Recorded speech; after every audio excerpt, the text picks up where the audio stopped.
A felony corruption case that again has blown wide open. It's from two people wearing the uniform, wearing a badge, that abused their power. Facing new charges. Mr. August was indicted on 15 felony charges. With long-term sentences. Mr. August faces a maximum of 15 years in state prison. We will not stop until we're sure that we have everyone that was involved in this. 17 News investigates Kern corruption. Good evening and thanks for joining us here on 17 News at 5. I'm Tammy Melchak. And I'm Jim Scott. Our top story tonight. Arraignment day arrived today for Derrick Penney and Logan August, the two former Kern County Sheriff's deputies who confessed in federal court to stealing and selling drugs 2 years ago, appeared together in a Bakersfield courtroom this morning, and we finally learned more from officials about what exactly led them to being charged. We have team coverage tonight. 17's Lori Lizarraga has reaction from the Kern County Sheriff's Office. 17's Alex Fisher has a look at the many unanswered questions we have about this investigation.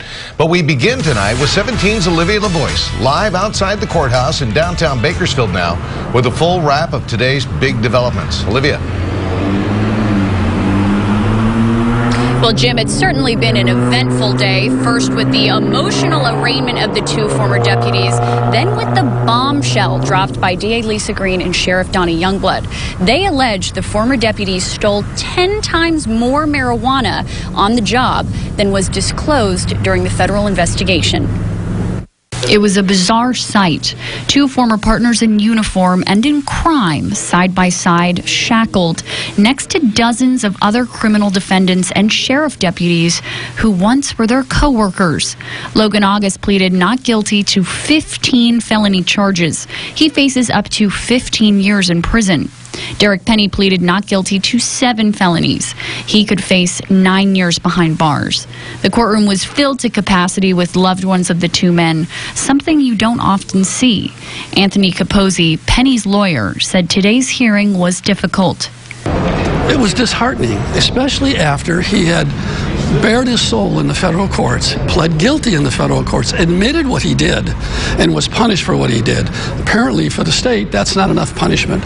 The men were sentenced to probation by a federal judge. They never spent a day in jail until last week. This morning, August's attorney David Torres anticipated what DA Lisa Green and Sheriff Donnie Youngblood would say at the press conference. And I believe that more likely than not, they're going to come out and say that this is justice, but it's not justice.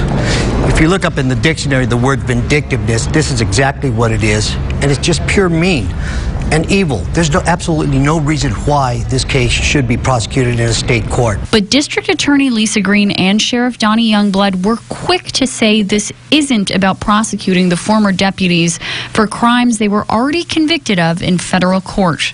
In this particular case, deputies in the sheriff's office came forward and articulated more crimes that had occurred. Sheriff Youngblood said he invited the feds to come back and continue investigating, notifying them of the new allegations against Penney in August, but he says the feds refused. We have two choices. We discovered additional crimes, and we can allow them to get away with it, or we can conduct the proper investigation. So that's when he asked the DA's office to step in. They say what they found was shocking. We are talking about not 25 pounds of marijuana, but 350 pounds of marijuana. In 2016, when August and Penney supposedly confessed their crimes to the FBI, August said he stole marijuana less than a dozen times, earning a total of $16,000 from selling 33 pounds of weed in total. Penney said he participated only once, stealing 8 pounds and earning just $1,000.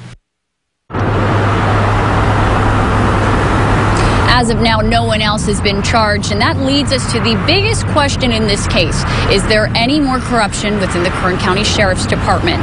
Alex Fisher has that part of our coverage.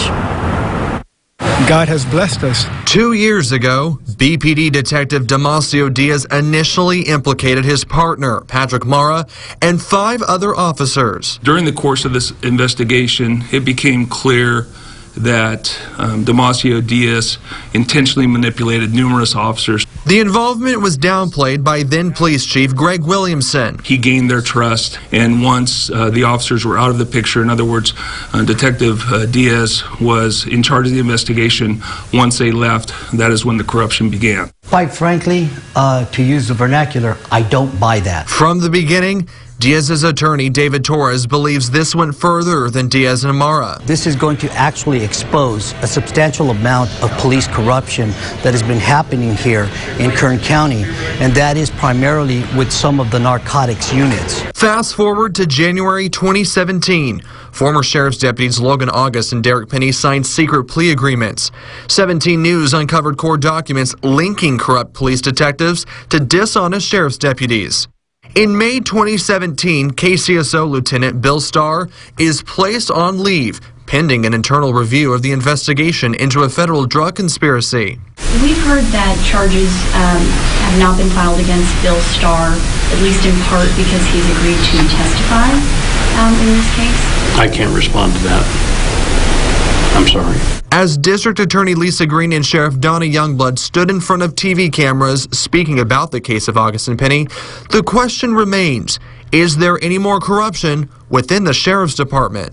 As I said in the very beginning of this investigation, we will not stop until we're sure that we have everyone that was involved in this. And so are we through? Probably not.